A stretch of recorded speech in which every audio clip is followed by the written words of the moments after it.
that helps them deal with various types of shortfalls. Okay, this is the timing of the loans. You can see most of the loans really are for a few months. So again, it's really the growing season timing, about 2 to 4 months is the repayment period. These aren't long. This isn't a 30-year fixed mortgage or whatever. This is like, you're lending me money for fertilizer. When the crop comes in, I pay you back. And again, I think the point before is a very important one in thinking that timing does feel a little short-sighted, because if only people could wait a few months to get paid back, everybody could be made better off potentially. Although maybe the person who gets paid back stores that grain that they're paid, right? So they're going to earn a lot of that of the return rather than the person who borrowed the money. Okay, a couple more things about the characteristics of these loans. The loans are not made with legal contracts. They're incredibly informal. So this is pretty interesting. Typically, there's no witnesses. There's two people that get together. One of them says, hey, I need 1,000 naira. The other one says, sure, here's 1,000 naira. And they come up with some set of conditions for repayment. There's no witnesses. There's no signed contract. Almost all these loans are done in an incredibly informal way. They're done in cash. There's really no record of what happened. Now again, with the bank, you can see how that would be subject to abuse, because the bank would say you borrowed a certain amount, and you would say you borrowed another amount. But with informal lending, apparently this doesn't pose a problem. Another thing that seems kind of crazy, the precise repayment period and interest rate is almost never specified. So the idea is, here's 1,000 naira, pay me back whenever you can, or however it works out. Amazing trust. Now, maybe the reason why this works the way it does is most of the loans have this kind of crop cycle interpretation. Everybody's very familiar with the standard timing, so there's no need to be very specific. But it still seems incredibly underspecified to our ears. But as we'll talk about, there's a logic to all this that's going to come out in the next few slides. Yeah, David. Okay. Almost none of the loans are secured with collateral. 3% are secured with collateral. These are uncollateralized loans for several months' worth of income with no written record and no term specified. It's good if you can get it. Why is anybody repaying money? That's the question that Udry kind of poses in the piece. And it turns out there are good reasons why, and there's good reasons why things are structured this way. And that's really the point of the article, is to show the economic logic of this arrangement that on its face seems really puzzling and very different than the kind of loan contract you would get from a formal bank. So why does it work? It turns out there's a number of features of village settings that make them very well suited to informal lending. Can people think of some? I already mentioned one. Yeah. So there's low mobility, it's harder to run away. You can always find somebody or their relative there. There are these long-standing arrangements and relationships among different families that make it harder to renege on a deal because everybody sort of knows where to find you. Okay, so low mobility is one, yeah. That's right, so even if you don't have access to the courts, there are various local authorities, religious authorities, chiefly authorities, etc., who you could appeal to. And again, in a small village, in a place with low mobility where people are very tight-knit, it's hard to avoid the authority of that sort of individual.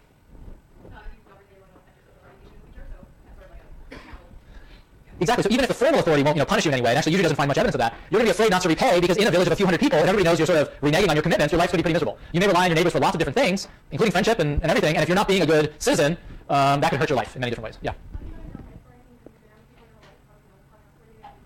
Exactly. So this really gets back directly to this information point. Not only do people maybe have good information about how your crops are doing this year, they know who you are, and they know how trustworthy you are, they know how likely you are to sort of break a deal, so you wouldn't even consider lending money to someone who has a bad reputation to start with. So good information is going to be a big part of this potentially. Great.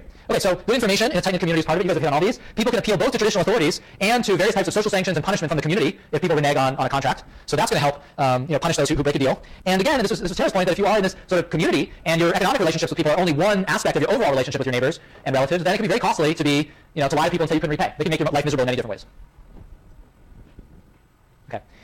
There's another issue here, and there's a kind of religious justification for it that Udry talks about, but this religious justification also has a very clear economic interpretation. So part of the reason that no interest rate is specified actually comes from the fact that in the Quran and Islamic law, you're not supposed to actually have interest charged on loans. So specifying that would culturally be inappropriate, and in religious terms would be seen as being inappropriate. So there's this cultural background that very much leans against formally charging interest. Okay, so that's part of the story. But beyond that, this is a quote from the paper which comes from the Quran saying, if a debtor is in difficulty, there should be a postponement to a time of ease. Meaning, this is part of what's in the Quran in regulating credit transactions among people. So there shouldn't be interest, and there should be sort of generosity with the debtor. So you could read this kind of quote as saying, look, if you're a creditor, a lender, you should be flexible. And so part of the reason why terms aren't specified is people have in mind that this contract is going to be flexible, that there isn't going to be a set of formal terms, but rather because we have a trusting relationship and a long-term relationship, we're going to let circumstance help dictate the terms of that loan. And in particular, creditors are encouraged through this religious and cultural norm to be flexible. So this is an interesting aspect of it. And how does it work? I think when you look at this in practice, and this is the most interesting part of the Udry paper, you find that there is a tremendous amount of flexibility in these contracts. So even though people kind of have a sense of what the normal contract looks like, it doesn't always come out the same way. The interest rate charged varies, the repayment period varies, and not only does it vary, it varies in systematic ways. And that's what's interesting about this article. So I want you guys to stare at this little table, and I just pulled these numbers from the paper. You can see there's a column there with the interest rate and the repayment period. And what Udry does, because he was doing these monthly surveys of households, is he identifies which households had what he calls negative shocks or no shocks. And a negative shock means I had a problem with my crop. So there was a pest or some infestation that led me to lose some crop. That would be one type of negative shock. I might be growing my crop in a valley that got flooded. That could be another shock. I could have had a health problem. I could have come down with a really bad case of malaria during the harvest season, and maybe I was unable to harvest all of my crop as effectively as I wanted to. Or I could have gotten sick during the weeding period and not weeded my crop that well, so it didn't grow that well. There's all kinds of different shocks, but he divides households into these two groups. So look at this, knowing that the negative shock are people that sort of suffered from some sort of problem, and no shock are people that did okay. Do the patterns sort of make sense from the point of view of that Quranic injunction against being harsh with borrowers? Why don't we look at the top panel first? That's the borrower. So sometimes the borrower has a shock. If the borrower has a negative shock, are they paying more or less interest? So that seems to fit. If the borrower has a negative shock, do they have a shorter or longer repayment period? A longer repayment period. Now these aren't huge differences. It isn't like the interest rate goes down to -100 or the repayment period doubles, but it's going in the right direction. So that kind of works out. That one sort of works out. So that's pretty interesting. But beyond that, so we already saw the, yeah, you have a comment, Peter? That's the interpretation that's given. Now, one thing to keep in mind is that the inflation rate was about 4% during this period. So, and these loans are being given, basically over the course of a few months. So it kind of feels like a lot of the repayment was done in nominal terms, not taking into account that there was some inflation. But that's right. Now, I will say one thing. There is a footnote in the paper. I forget which page it's on, but there's a footnote saying, look, we're computing interest based on loans that people told us, where in cases where people told us there was no explicit, this word was used by Udry, explicit future plan to pay more back, we consider that a fully repaid loan, and we look at the data. Now, remember, nothing is explicitly said with these loans. And he's only looking at repayment over this one season, this 1 year. So it's still possible that, 6 months down the road, if I was the borrower, if I get a little bit of money, I actually will pay you back something, I'll give you a gift, and maybe that'll push some of these interest rates more into the positive territory. That's possible. We don't have the data, and it wasn't like he continued tracking these guys for several years afterwards. We're not sure how much that'll happen. But as I was reading the paper today, I kind of noticed that footnote and remember that that's a possibility. So just keep in mind that there might be a little bit of future payment. And the negative interest rates feel a little funny, but it might be that at the end of the day, that gets pushed back up to 0 or something. How about the bottom panel? Does the bottom panel fit the story? Now, this is what's more interesting. We knew that I lent money to the borrower. The Quranic injunction said, be nice to borrowers who are in trouble. That works. What about the flip side? Are the borrowers nice to the lenders who have problems? So I'm a lender with problems. Are you paying me back more or less if I have problems? And are you paying me back sooner? Yeah, so it's kind of interesting, actually, that it looks like, on both sides of this market, there's some kind of mutual insurance arrangement going on. That if either of us are in trouble, we're going to help each other out a little bit. I'll repay a week earlier if you really need the money, or I'll kind of let you pay me a week later if you're in trouble, on average. And again, the interest rate changes are only a few percent, but they're going in this direction. So it's a very sophisticated transaction. Nothing is pre-specified, but there's enough trust between these parties that they're sort of tailoring the terms of credit to the needs of each side, knowing that next year I might be on the other side of this market. I may be the one who's short, and you'll help me out with money. Let me pause if there's any other thoughts or comments on these patterns. Huh? Yeah, 99% of the sample are Muslim in his day. There's like one non-Muslim household or two non-Muslim households. Okay, so in a village where there are a couple of households that are not the same thing applies to the I don't know, because no one's really collected that data in this region that I know of, and because there's only like 1 or 2 households in the sample, he doesn't look at it. It might, in the sense that even if an initial kind of norm about how credit market transactions should work is religiously inspired, at the end of the day, people may just say, look, this is how credit markets work here, and if there were a 10 or 20% minority population that were non-Muslim, maybe they would conform with that. I don't know. That's speculation. Yeah. Yeah. Yeah. Uh-huh. Yeah. Yeah, and I think most economists' reaction, even though Udry stresses the sort of Islamic origins of this, the economic rationale is so clear that I think Udry and most economists would have the same reaction that the economic rationale is this can be very beneficial for all sides if you have very flexible credit contracts. When exactly these norms take root is another question. Maybe they sometimes do, maybe they sometimes don't. Maybe they're a little more likely to occur in places where a religious norm sort of pushes in the same direction. But even the interpretation of religious law changes over time. So in medieval Europe, Christians weren't allowed to charge interest. And then at some point they're like, hey, charging interest is great. And they started charging interest and they reinterpreted the Bible and it was all fine. I'm serious. It's true. So religious norms could change, but the economic rationale may travel to Latin America, may travel to the US, may travel elsewhere. Any other thoughts? Yeah. Yeah.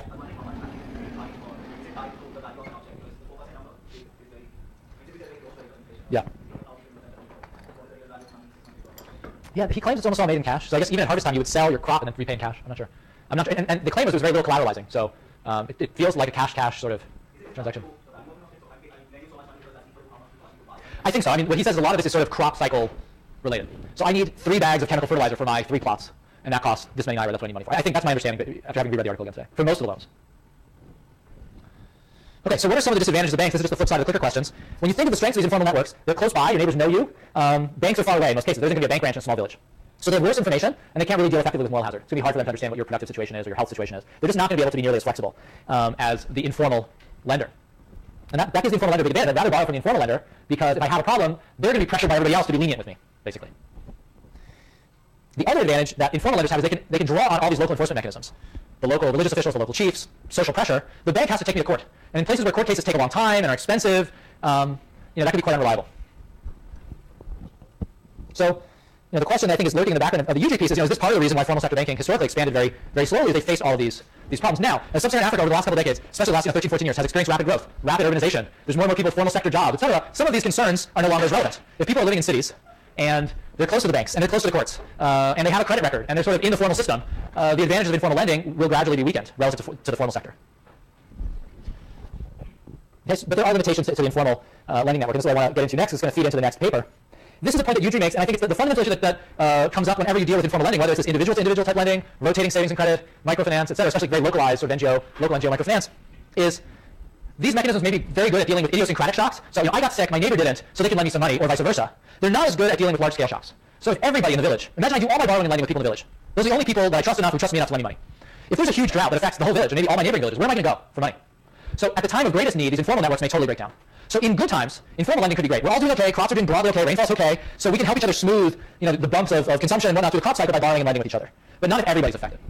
In which case, you really want to go to a bank that has a much wider geographic range, that's much more diversified, there's a lot more capital, etc., for credit in that time period. Now, in his case, there's a very interesting network of people that can play part of this role, at least potentially, which is in this part of northern Nigeria, there's an ethnic house of trading network. Actually, the ethnic house of networks are international. They go into Niger and Mali and sort of across multiple countries, and they have sort of a tradition of long-distance trade and long-distance credit as well. There's a few households linked to these trading networks. Now, again, he's only observing households in a good year, basically. So not that much credit was coming in from the outside in those years. But it's possible that in a really bad year, people could draw on these wider networks to get credit, potentially. But he doesn't observe it. It's speculative. So this would be like a traditional banking system in some sense, in that it has a much wider extent, geographic extent. There's another issue that I think is also important. In the discussion of social capital, we very often give tight-knit communities with high social capital all this credit for being this tremendous institution.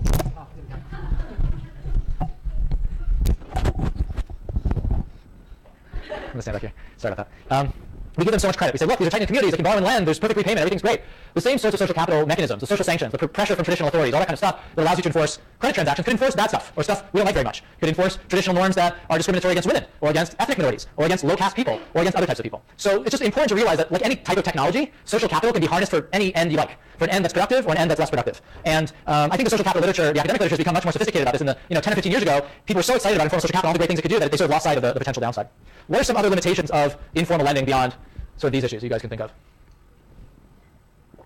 Yeah. I think there'd be an opportunity for someone to, like, how much rate need to come up and be like, yeah, I have more money, I can lend you, but I need this. Right. And then they can be like, far more than for these people, or like, Uh-huh. women or whatever. So I think there's a lot of risks.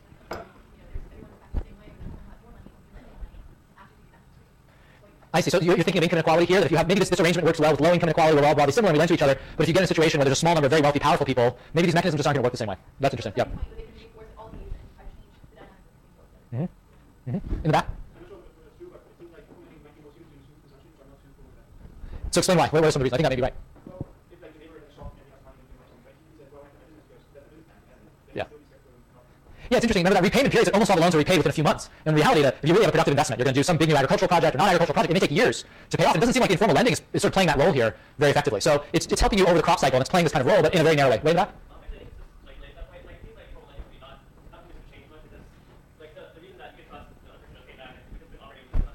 Yeah.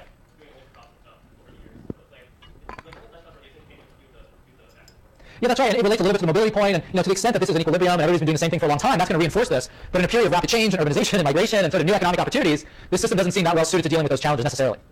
Yeah. I think the same way, like, even though the amounts are kind of comparatively larger based on like your annual wages or whatever, like they're still kind of small for if you want to make a large investment. Yeah. I don't know, community center. Yeah. Yeah, if you think of a home loan in the U.S. context, people typically borrow money worth multiples of their annual income, right? So just so again, the amounts are pretty small, relatively speaking. The repayment period is pretty short. It's done for these kind of very well understood problems. So it is helping you deal with a real problem, but it's limited in what it can do. Okay. Yeah. Yeah. Yeah, I mean that's really interesting in the sense that it. Well, what do you think? I can speculate, but what are your views on how it might affect these kinds of transactions? Yeah. Yeah, I think that's right. It's much easier to borrow and lend with people with whom you do have very close social ties, even if they're not close by. Before the East African settings that I'm familiar with, before mobile money transfers were possible, when people had to move money, they had to either go themselves with the money or give the money to somebody they trusted or wire the money, but that cost a lot. And so it could change the nature of lending for sure. And that's a very interesting issue to think about. Yeah. Maybe that's right. Yeah. So now if we've been transferring each other money, we have a record of that. So even though in these informal settings people aren't paying too much attention to the formal record, they probably remember most of it. At least they have something to verify what happened. If you guys are interested in this issue, there is a neat paper by Jack and Suri, and I think it's forthcoming. I don't think it's out yet. It's going to come out in the American Economic Review on the use of mobile money to help people, basically for social insurance among related people in Kenya with the rise of the M-Pesa mobile money system. So Billy Jack is at Georgetown and Tavneet Suri is at MIT. So this is an interesting paper if you're interested in exactly this issue, where there's now some work showing that these kinds of transfers are possible. And let me mention one more from another African setting. There's a guy named Josh Blumenstock who just finished his PhD here last year, and now he's a professor at University of Washington. So this is for Kenya, and Josh studies this issue in Rwanda, and also shows a lot of responsiveness to local shocks, and basically how rapidly mobile money allows people to help people hit with a negative shock. So in his case, it was actually an earthquake in Rwanda, and literally within a matter of hours, lots of money flowed into the affected region from the capital, presumably from relatives or friends who moved away. But like instead of having to wire money or go on a bus or whatever, the money could be there right away. Okay, so I already mentioned this point about the importance of the setting, the fact that usually studies a good rainfall year. What would have happened if this was a drought year? What would have happened if I needed fertilizer, but everybody was in the middle of a drought year?